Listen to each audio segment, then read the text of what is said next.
Hi, Charles E. Smith teachers or staff. This is John Englander from the Online Judaic Studies Consortium, OJSC, and the Virtual High School, VHS. And I'm going to try to give you a very brief tour of how our courses work so that if you're working with students in the classroom, you might be able to help them or at least have some context as to what they're working on and where they should be working.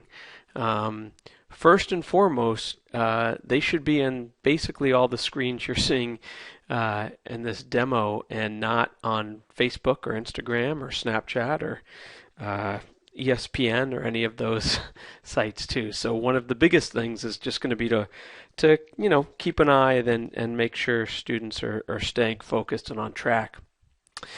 This is the landing page that they'll first come to. It will say their name in the upper right, and it will also show their specific section. You're seeing a bunch here because I have a bunch, but they will only see their section and the student orientation. And they will click on their section of digital citizenship and Jewish values abridged when they come in. There will be some big news items. This is a news item sent out to everyone in the OJSC and everyone at VHS, all students. So some of them are pretty important. Others don't really relate to the OJSC students. For example, this one is encouraging VHS students because they've made it through 11 weeks of the semester. Well, that's the VHS semester. Your semester is actually in sort of Module 4, Week 4, a 2-week session. In any event, so they'll click on the course and they will go to the home page of their course. This is Ms. Poston's course. The sections all look very similar. There are 6 sections currently. There will be news items. It's really important students read them carefully each week. You'll notice that they might be slightly different in the courses because teachers can customize them, but they're going to be fairly similar across all the courses. On the left-hand side is the course schedule. If they've sort of forgotten what week they're in, it's easy enough for them to see that. And other older news items are all there as well for them to read. The main place they will go first, and if they're struggling, this is where you should send them, is the lessons area. And they'll be going into the current week for them. Most weeks, except for the first and last weeks, have 3 lessons: an overview with checklist, and then a lesson that is a digital citizenship lesson, and then a lesson that is usually a discussion about Jewish values that takes the topic of the week through a Jewish lens, a Jewish perspective. Often the building community, the digital citizenship lesson is one that students need to do and submit to the Dropbox, which I will show you in a bit. But again, the Jewish values is almost always a discussion, and they'll go to the discussion area to complete that lesson. The overview and checklist is always where they should go first. It frames the week, tells you what topics are going to be looked at. Gives you the main essential question of the week, and then it provides a little checklist that gives a descriptions of the 2 activities you'll be doing that week. In our bigger courses that have a lot more activities, we recommend the students print them out so they can keep record of what they've done.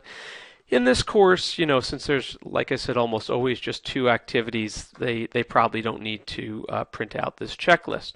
They can navigate by either clicking on the button either at the top or bottom of the screen to get to the next lesson. So this is the next lesson, the point 1 lesson, which is on digital citizenship each week. Again, there will be framing text. It's super important. If I stress nothing else, it's students need to read. They need to read the lessons, and each lesson will have some frame and context, and then the activity details. It may be that they need to download a worksheet. It may be that they're looking at different websites.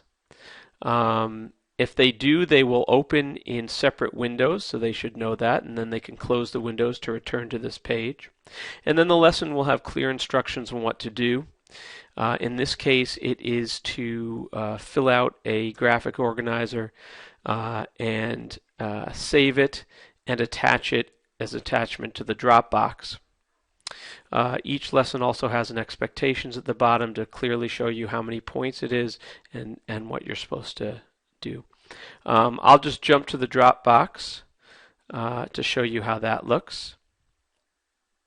The Dropbox will have, for whatever weeks require a Dropbox, and the student will be going into the Dropbox to submit their work. It's a very simple process of adding files in that week. Just going to go back into that lesson and go to the next lesson, which is the Jewish values discussion. Again, framing text. It's very important to read. This is fairly typical that the Jewish values discussion might have specific text to review and consider for the discussion. So it's presented there, and then a prompt. The prompt may be very straightforward, a one essential question, or like in this case, it might be a little more complicated, where it's, and again, this is why they have to read carefully. So they must answer the first prompt, and then they must answer either 2 or 3. So it'll be different each week, but just to give you a sense that it might have that sort of specific instructions. Then they're going to go and they're going to post their initial posts to this discussion, and often they're asked to then respond to at least 2 of your classmates' posts. When they get to the discussion, they won't be able to actually see anyone's post until they've posted their initial response, which is a nice way to take away the urge maybe to plagiarize, or at least to not use your own ideas. I'm going to jump into a different course to show you how the discussion works, only because I don't want to go into the students. This is our online teaching methodologies course. Our professional development we give to teachers. So these are all teachers above the age of 18, so I can go in and show you this. And I'm actually going to go in and impersonate a teacher so that you can see that teacher's view, what they will see. So when this teacher goes into a discussions area, they will go to the specific discussion that they need to add to. And they will start a new thread to respond to the specific question. I'm going to go into here's a discussion that teachers have about plagiarism and academic honesty. And you can see this happened over the summer. But this is what a discussion looks like. These are different students. Some of them are facilitators. And you add your post, you might reply. As you can see, every indentation means that someone has replied to the previous one. So when we say discussion, we really mean it, and that's why we require students to respond to other students, because it's not just a post, an essay response. It really is, we want them to then react to each other's posts, respectfully agree, disagree. Navigation-wise, this is the one area in the course when you're inside the discussions where the navigation bar at top goes away. So you need to click on the title of the course to go back into it. Otherwise, this navigation bar will be here the whole time. So I've shown you the lessons area, the discussions, the Dropbox. Another area that they should know about and look at is the grades area. In this area, it'll show all of the assignments. It'll give what the students got on an assignment, as well as individual feedback that the teacher has written. If a student has a 0 out of that means they did not submit it by the due date. And we ask our teachers to please put zeros in so that students can get honest senses of exactly where they are at any time when they're taking a course. So if you feel like the student hasn't been doing the work, or you want to be clear on that, you go to their grades area with them. Do know, however, that the teacher has a week sort of grace period to get grades in after the grade is due. So in other words, if week 4 has ended, they have until the end of week 5 or the middle of week 5, because it's 2 weeks, to get the grades done. So that's how grades work. One other thing I wanted to show you: some of these lessons may have a blog or wiki component. As I said, most have discussions or Dropbox. If it's a blog and wiki that the student is told to go to in the lesson, they click on the blogs and wikis. Now this one's going to open in a separate window, and it's sort of a separate area. They're going to find the wiki or blog that they're supposed to work on that week, which are listed along the side. And in this case, it is a wiki assignment that happened in week 1. This is already done, and I have gone into the actual abridged digital citizenship and Jewish values course. This is a social contract assignment where students have to all go into the wiki, edit it. A wiki is a page that all students can edit together. And together they have to build a list of behaviors and things that they want to see in terms of making a respectful and productive classroom. So, and then they put their initials at the end. So each of these students has gone in, and as you can see, they've added it. The way they add it is very simple. To edit it, they click on the big edit button. They have the tools to add whatever response they want, and then they click on save. If they don't click on save, it's not going to work. When they're finished adding to a blog or wiki, they can close the window, and it returns them to the course. They're probably going to have lots of questions. So what I would suggest is 2 things. One is you can send them to their private topic. I'm going to go back in and impersonate a student again to show you what I mean by that. In the discussions area, every student automatically has set up for themselves called a private topic discussion between themselves and the teacher. None of the other students can see it.